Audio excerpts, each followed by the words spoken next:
Welcome to the Spring 2024 ME106 Mechatronics Project Automated Storage Cabinet.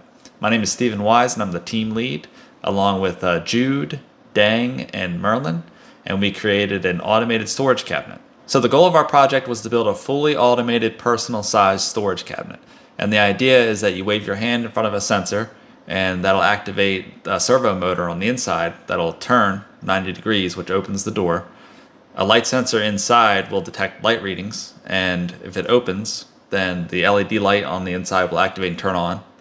And then when you wave your hand again in front of the sensor, the door will close and the light readings will reach a different threshold that tells the LED light inside to turn off. Our initial plan was to make a pretty large storage cabinet. It was going to be 8 cubic feet, made of a nice sturdy wood, a nice finished product, but we pretty quickly realized that with the tools that are at our disposal and the skill level that we have as undergraduates, that wouldn't really be feasible. So with the help of our project coordinator, we actually decided to kind of downscale, get just a working prototype. So we switched from wood to cardboard, and we made it smaller at 1 cubic foot. And that turned out to be a lot easier to work with. I'm gonna go over the component selections and the circuitry. For the light sensor, it has 16-bit and mid-range for ambient light detection from 0 lux to about 120k lux, and it worked perfectly with the 3.3 volt supply from the Pico. For a NeoPixel LED stick, it is well known for its customizable lighting effects, which is shown through how the light changed from various color to a white color when we open the cabinet door. This LED stick works with 5 volt from an external supply voltage. For the other component in our projects were the SG90 servo motor and also the ultrasonic sensor. The servo motor was the suitable candidate for our projects. The mechanism to rotate the cabinet door made up cardboard box does not require much torque from the motor, and also the ultrasonic sensor with its ability to detect how far an object is away from it. That makes perfect for us to use at detecting the waving hand gesture with the desired distance. For the circuitry, the servo motor, we have to make sure that the pin we're using has PWM and does receive around 5 volt. For ultrasonic sensor, is need 5 volt as well, so we use a power supply for that. For a light sensor, it was around 3.3 volt, and also we need to make sure that the pins connect have the two I2C logic pins, SCL and SDA.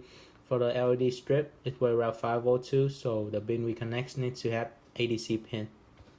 So here's a flowchart of our code. We set up the GPIO pins for the servo motor, ultrasonic sensor, light sensor, and LED strip.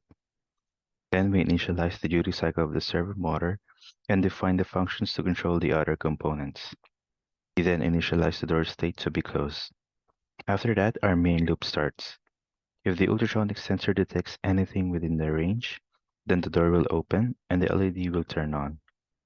If not, then keep the door closed and go back to the main loop. When the door is open and the sensor detects anything within the range, then the door will close and the LED will turn off. The process repeats itself until the program is forcefully stopped. We had some issues with coding, mainly because of our light sensor and LED strip. At first, we had to look up libraries that people from Adafruit made in order to control the said components. However, both of the libraries did not work, so we had to do a lot of debugging. The problem was solved when we found a different library for the light sensor, and Dang found the code for the LED strip. We also had a hard time how to set up the state of the door to open and close without using the time sleep function. Here's a quick demonstration of how our project works.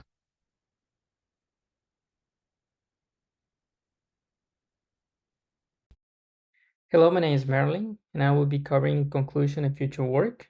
Our project performance went well, all the components work as intended, and the device's primarily functions of opening and closing the cabinet were met. As for our future work, there were some places that needed improvement. For instance, our servo motor needed a better connection to the door. As you can see on the top left image, our current approach isn't that efficient. Also, recently we found out that we needed a pull-up resistor for the LED because of a high current was passing through the pipe Pico. Lastly, another improvement is related to the wiring. As you can see on the bottom right, our current wiring isn't the best. It needs to be cleaner to distinguish each component's connection. Thank you.